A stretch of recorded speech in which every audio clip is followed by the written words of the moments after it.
Welcome to the final part of Wily's Mega Man 1. Now we're going on to face Dr. Wily himself, but we've got a few of these levels to break through first, because naturally just going and fighting him would be too easy. And now for the most annoying sound in the series, because why not? Yeah, for some reason Wily's spaceship thing is red in Mega Man 1, but I'm pretty sure it's blue in all the others. Guess that's kind of like Mr. Bean's Mini. I think it was red in the first episode, but then they changed it to green and black afterwards. This first theme, it's obviously not as iconic as the Mega Man 2 Wily 1 theme, but I still kind of remember it off the top of my head a lot. It's a very distinct kind of theme. I think that might be because of the Mega's take of it, which I absolutely love. It's called, I believe it's called Look What You've Done. It's just such a good song. I think having 3 of these enemies in a row is kind of dickish. Just gonna say that. Because they all take off a third of your health and they have a kind of difficult to predict like jump pattern. So it's very easy to kind of walk into one by mistake.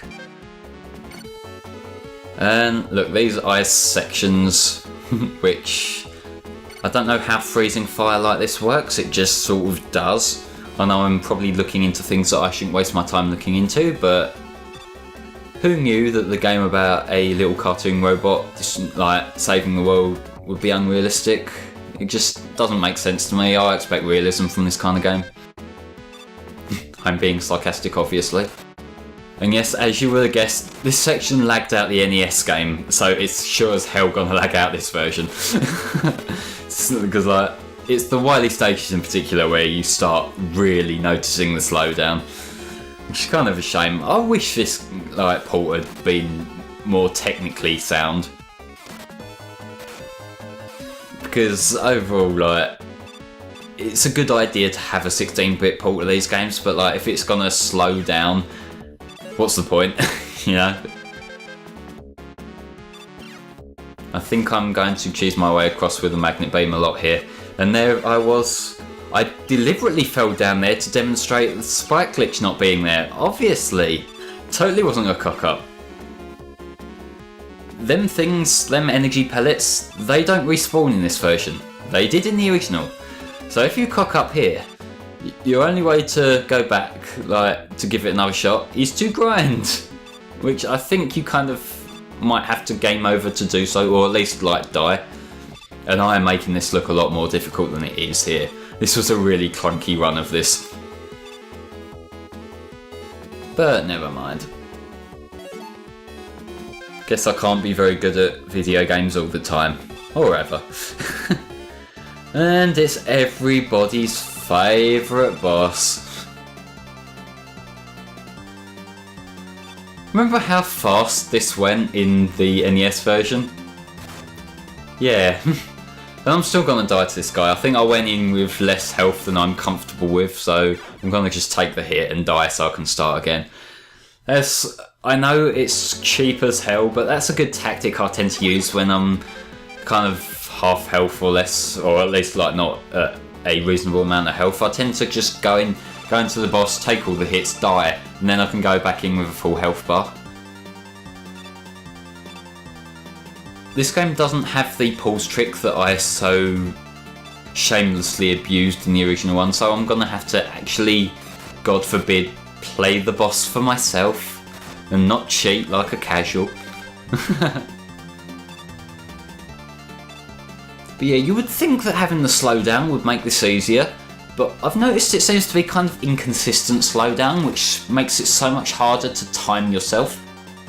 You'll have yourself set up to jump over the blocks as they come flying towards you, but then suddenly it will jolt forward or slow down, which makes it so much more difficult to get right. The Yellow Devil's pattern is pretty predictable, at least. Like, it might be difficult to take down, but it's predictable, so you know what you're supposed to do.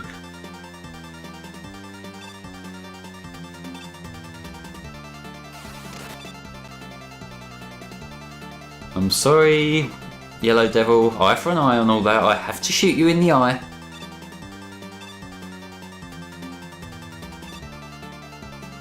This is a boss I think goes on too long.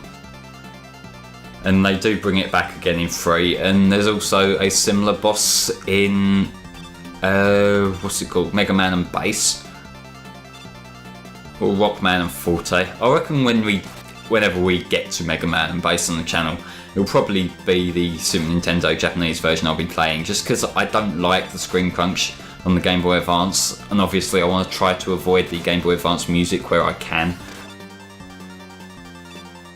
I probably could have got another hit in there, but I was just dawdling around on the floor.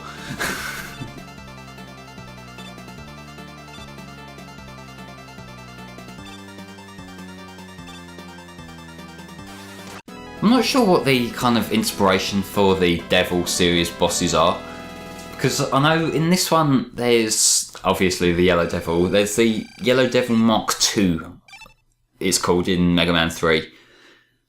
And like, I don't know what the one in Mega Man Bass is called, but I called it the Jello Devil just because it looks like jelly, but that's just me being lame.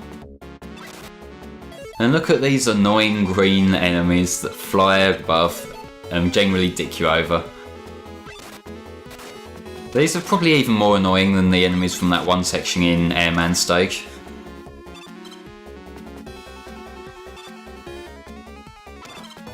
Yeah, Wily 2, it's not really anything special. It's just kind of go through.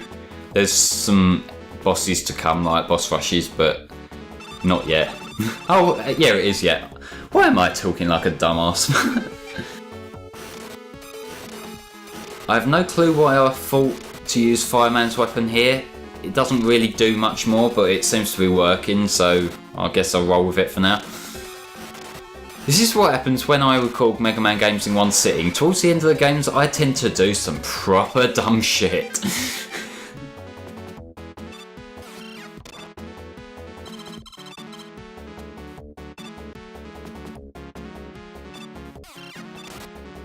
Yeah, it's just the Wily stages to me.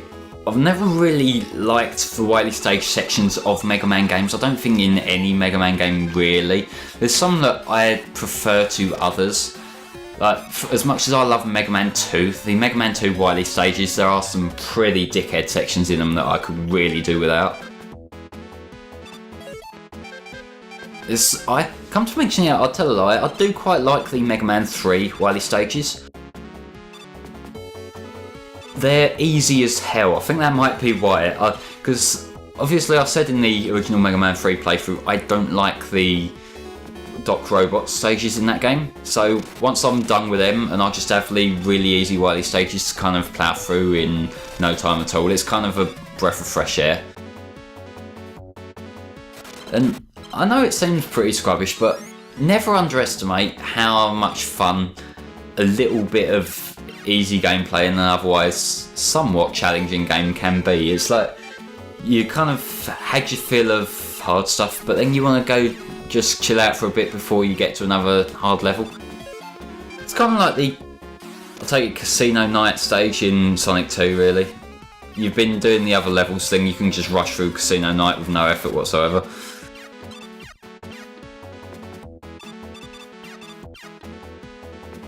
But yeah, this is another guy I'm gonna snuff it to, because the Wily, well not Wily, the Mega Man clone robot, he basically imitates what you do, and he's got more health than me right now. So I think I'm gonna just faff around and deliberately get myself killed. Yeah, that seems to be my plan. And that plan obviously worked. But that means we get to do this again! Woo!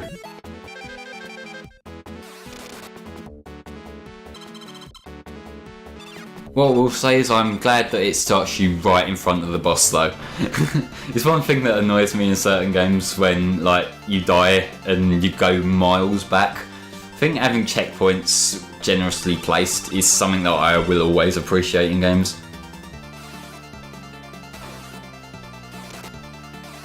Yeah, let's just elect beam the hell out of this guy. I found you, faker. Faker? I think you're the fake robot around here. You're comparing yourself to me? Huh? You're not even good enough to be my fake. I'm sorry, I'm obliged to do that. I love Sonic Adventure 2 so much. And yes, I know it's not a very good game overall, but I love that game. But hey, we've done a playthrough of that already, so I can shut up about it for a little while. That's the Wily... Why do I keep saying Wily? That's the Mega Man clone robot down. Look at all them points I have. Aren't they useful to me?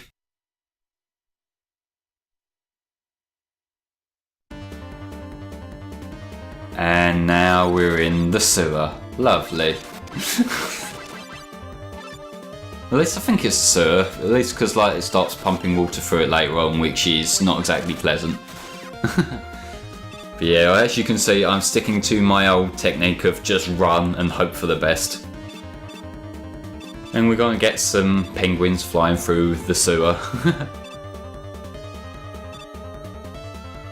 No idea what they're doing there. And it really kind of highlights the how awkward a 2D plane is, because like the bullet bills and the flying penguins and shit, they can make their way through the floor here essentially, but you can't. So how they hit you and like go up and down above it, I do not know. But anyway, this particular boss isn't anything too tricky, just kind of keep shooting him. Then once he's down low enough, you can just throw the blocks at him for more and more damage. This particular boss, I don't remember his name because his name is like just a series of different numbers. And like, I never knew what it was called, but then I played the powered up game on PSP, and like it went to this boss of just like, I can't even remember, but like loads of different numbers in the name, and I'm like, who? And then I got into like, I realised it was Sirs, and I'm thinking, oh right, yeah, that guy. But yeah, I nearly died there. I was so lucky I got that final throw in.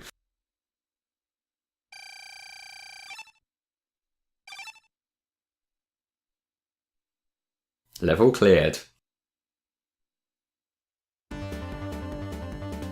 Now we're getting on to the even more kind of deeper sections that I find with Mega Man games, the later sections, they get this kind of atmosphere to them that I'm never really that keen on.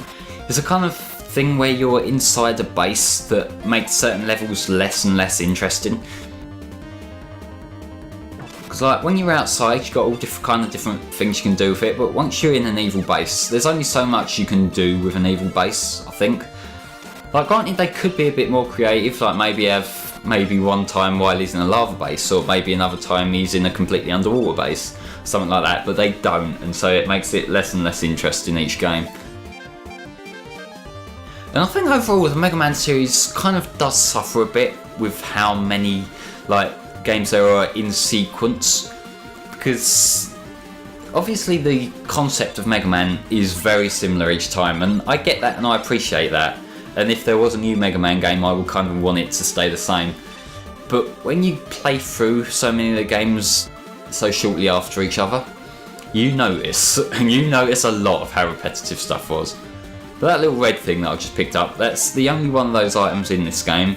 What it does is it heals everything on you, like refills all your weapon energy and all your health. So it's a really useful thing to have just before the second phase of the boss rush.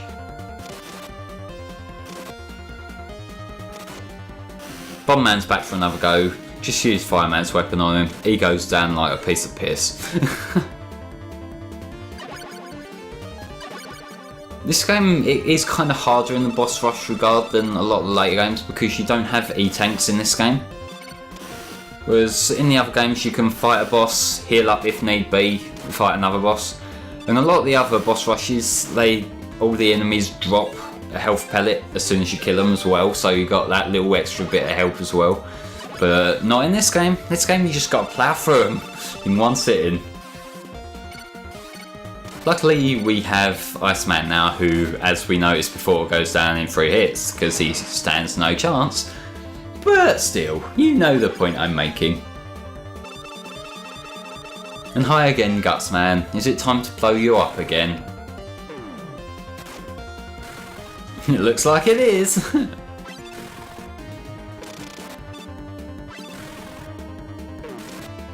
I guess that bombed for him, that plan, eh? Hey? I'm not sorry. I'm really not sorry. Yeah, we're getting actually quite close towards the end of the game itself now.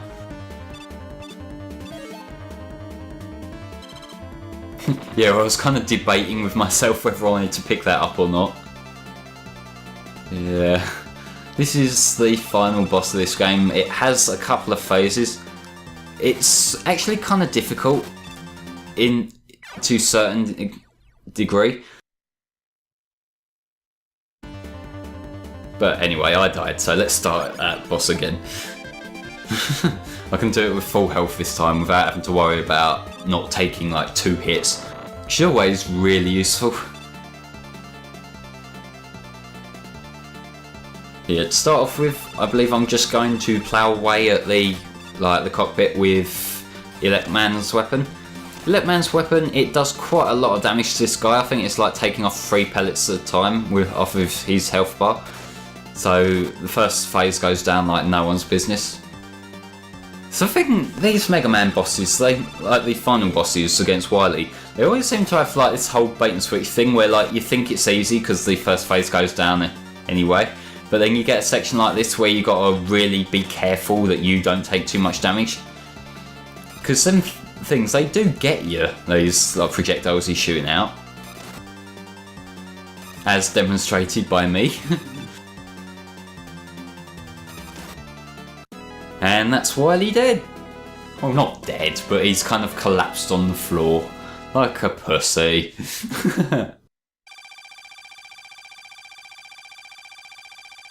What was my total score in the game then? For anyone who gives a shit, which doesn't include me. I'm sure now Wily's been defeated, he won't do anything wrong. But for now, thank you for watching my playthrough of Mega Man The Wily Wars, Mega Man 1. I'll see you next time. I'll do Mega Man 2 eventually. Till then, goodbye.